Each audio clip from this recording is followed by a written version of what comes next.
Thank you everyone for coming to this meeting regarding Johnny Smith that was requested by his social studies teacher, Miss Keller. My name is Megan Nicolaro and I'm the principal at Central Middle School. I have been here for 4 years and it's been a pleasure to get to know Johnny and his peers. Can we just take a minute and go around the room and introduce ourselves? I'm Lauren Keller. I'm the 8th grade social studies teacher and Johnny is in my class. I'm Tyler Weil. I'm the school psychologist who did testing with Johnny. My name is Jamie Conley and I'm the special education teacher here at Central Middle School. And I am Melinda Smith. I am Johnny's mother. Ms. Smith, Johnny's teacher has requested this meeting to discuss Johnny's progress in school. You were sent a notice of evaluation. Do you have any concerns about this meeting? Was it a shock to you? No, this wasn't a shock to me. I have just been preoccupied by my messy divorce and I didn't know how to take action. Some of the things that I have noticed are that he is struggling with reading, has difficulty with writing tests, takes extended amounts of time to complete homework each night, forgets assignments or materials to complete his assignments, and is failing English and social studies.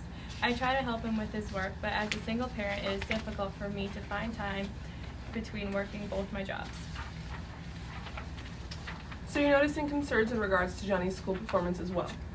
I know Ms. Keller also had some concerns for Johnny, and since she requested the meeting, I believe we should hear what she has to say. Johnny is a great student, but I've noticed that he has behavior issues within the classroom. He can be disruptive during the lesson to myself and the students around him. He tends to get off and engage in off-task behavior during the lesson. He also has problems with reading comprehension, especially with historical articles, and then with our weekly class write-ups, I notice he has poor writing skills. I am also concerned with him failing the class. I'm not failing him on purpose, but his lack of handing in assignments and his poor test performance, it doesn't leave me much room to improve his grade. Thank you.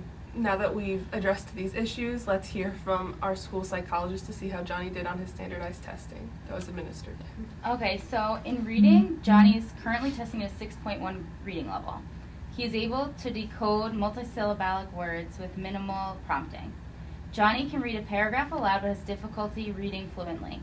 Reading comprehension is difficult for him. He has difficulty summarizing and making inferences. Johnny's independent writing skills are weak. He has difficulty writing grammatically correct sentences, though he can express himself verbally. Johnny is inconsistent in the quality of his homework and classwork on a regular basis. Due to these test scores and his classroom performance, I believe that it is necessary for Johnny to have an IEP. I do not want my child to be labeled as stupid. Ms. Smith, an IEP is a legal document that simply guarantees children's services that they are entitled to by law. There are students in wheelchairs whose IEP simply states that they need wheelchair ramps. This is no way mean that Johnny is stupid, but helps him learn in a way that's best for him. Okay, if you think this is what is best for my son to succeed in school. Okay, Ms. Smith, let's start with you.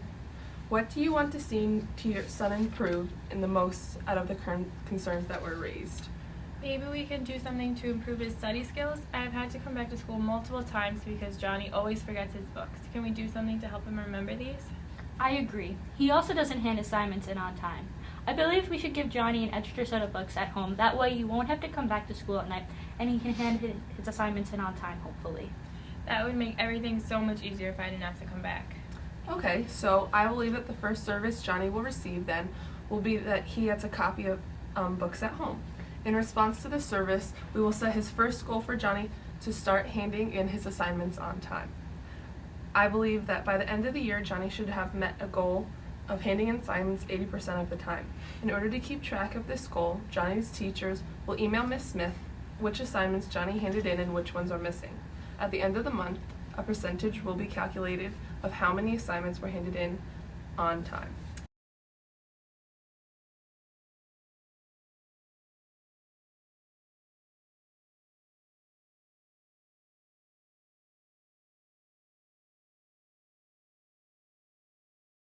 This is great, but do you think this will be enough to get him more organized?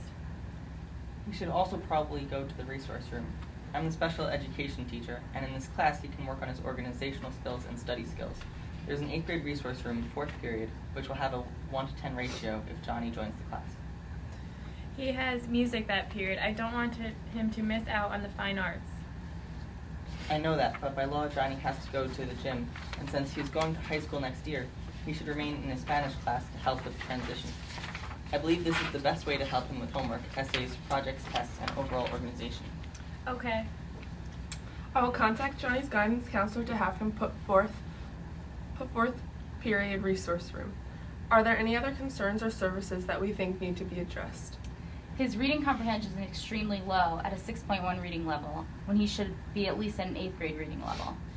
It is difficulty reading articles and documents in our history class because he has problems reading on the grade level, and he's constantly disfluent. He also is extremely disruptive in the class by talking out of term and disrupting other students. Johnny should probably see a reading specialist to help him improve his reading level. If Johnny is currently on a 6.1 reading level, then the second goal should be to have Johnny reading at a 7th grade reading level by the end of the year.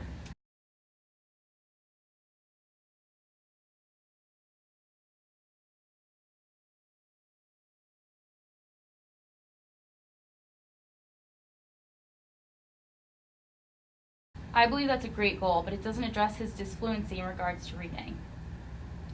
I think he should see an SLP once a week in a group setting to work on fluency and social skills.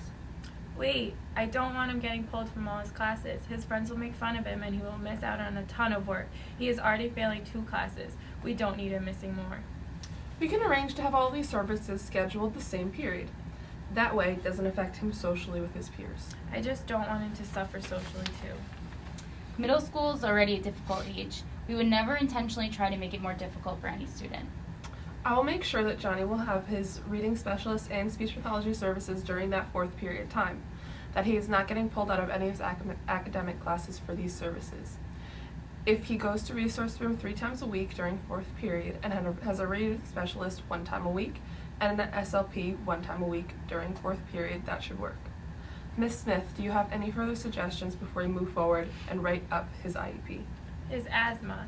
He was going to the nurse's office a lot in September to use his inhaler. Is it possible to have air conditioners in his classroom by the time the warmer months come? Of course.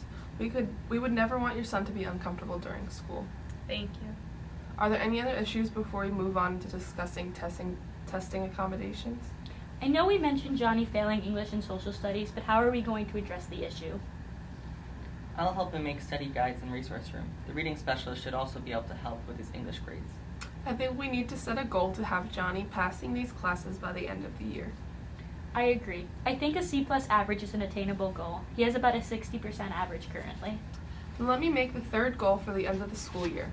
This goal will be monitored by having Johnny receive bi-quarterly updates on how his grades are and what needs to be done to improve them by the end of the quarter. Are there any other concerns?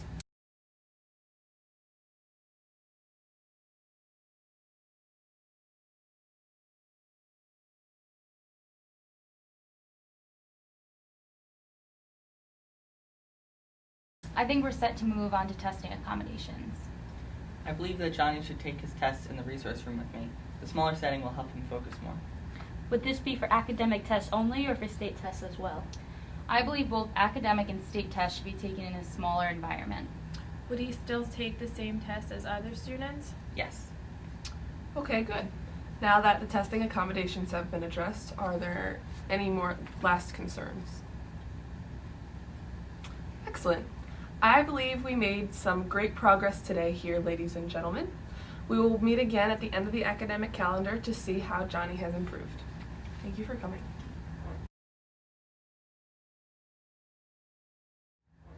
Can you get that? Is it still recording this? Yeah, the green light's on. Okay. Just press the button.